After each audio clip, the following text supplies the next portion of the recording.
Today, Steve Ember and Frank Oliver begin the story of industrialist Henry Ford.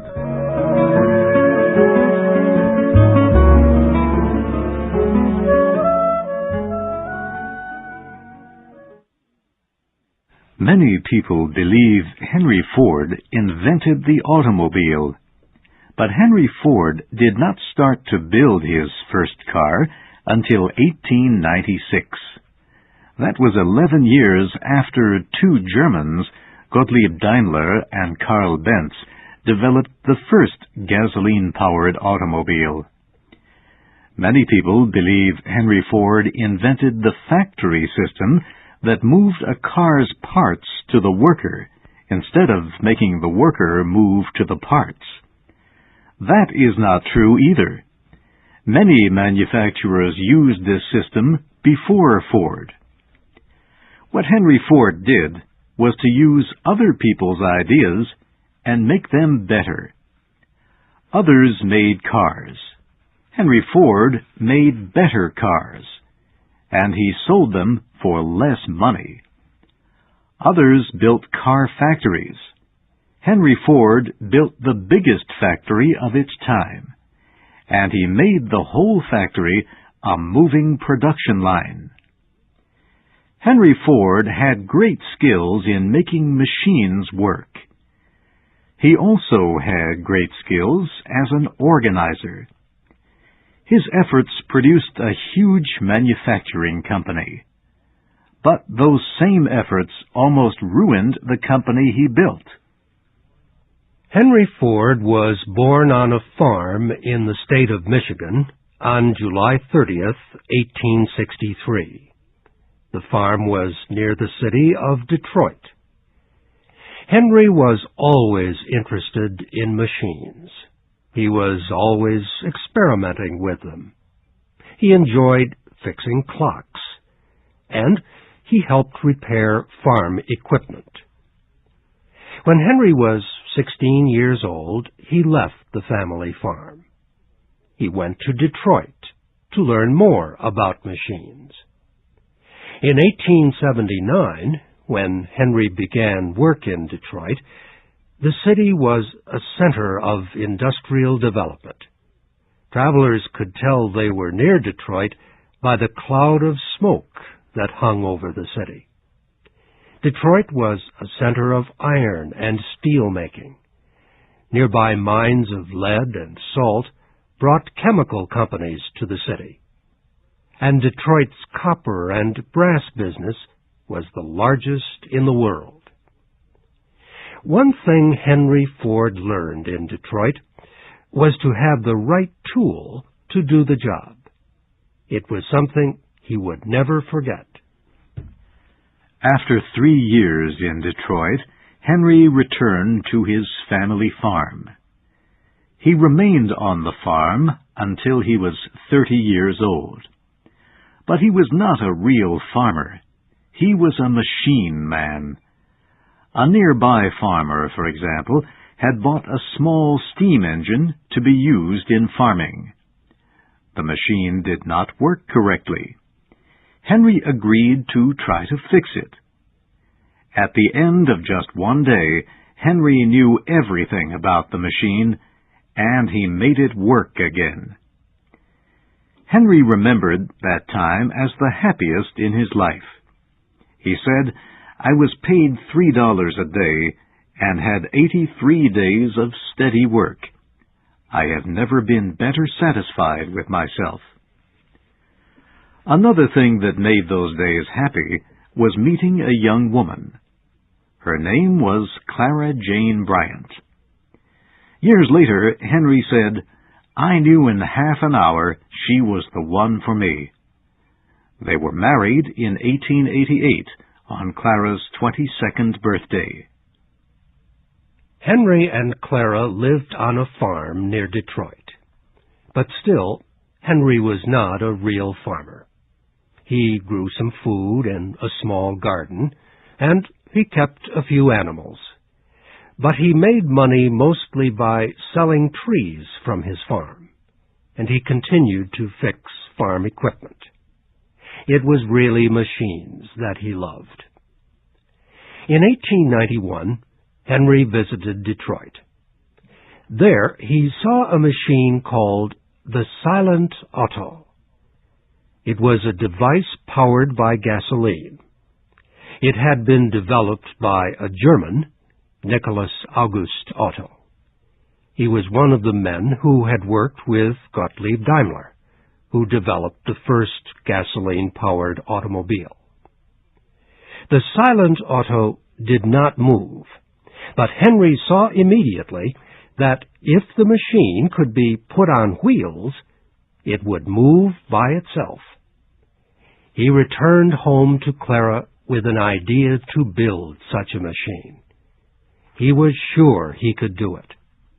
But the machine would need electricity to make the engine work, and Henry had not learned enough about electricity.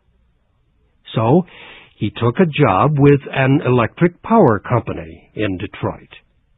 Henry, his wife Clara, and his young son Edsel moved to the city. While Henry worked for the power company, he and a few other men developed a small engine. In June 1896, Henry had his first automobile. He called it a quadricycle. It looked like two bicycles side by side. It had thin tires like a bicycle, and it had a bicycle seat. In 1899, Henry resigned from the power company to work on his automobile. He won the support of a small group of rich men who formed the Detroit Automobile Company. By the start of 1901, however, the company had failed. Another man might have decided that the automobile business was not the best business for him. He might have stopped. Henry Ford was just getting started. In the early days of the automobile, almost every car maker raced his cars. It was the best way of gaining public notice. Henry Ford decided to build a racing car. Ford's most famous race was his first. It also was the last race in which he drove the car himself. The race was in 1901 at a field near Detroit. All of the most famous cars had entered, and all withdrew except two, the Winton and Ford's. The Winton was famous for its speed. Most people thought the race was over before it began. The Winton took an early lead, but halfway through the race, it began to lose power. Ford started to gain, and near the end of the race, he took the lead. Ford won the race and defeated the champion. His name appeared in newspapers. His fame began to spread. Within weeks of the race, Henry Ford formed a new automobile company. He left soon after, however, because he could not agree with the investors. He had no trouble finding new ones. Henry continued to build racing cars. His most famous cars of the time were the Arrow and the 999. Both won races, and they helped make the name Henry Ford more famous. Henry used what he learned from racing to develop a better engine. In 1903, he was ready to start building cars for the public. On July 15, 1903, a man named Dr. Pfennig bought the first car from the Ford Motor Company. The sale to Dr. Pfennig was the beginning of a huge number of requests for Ford cars.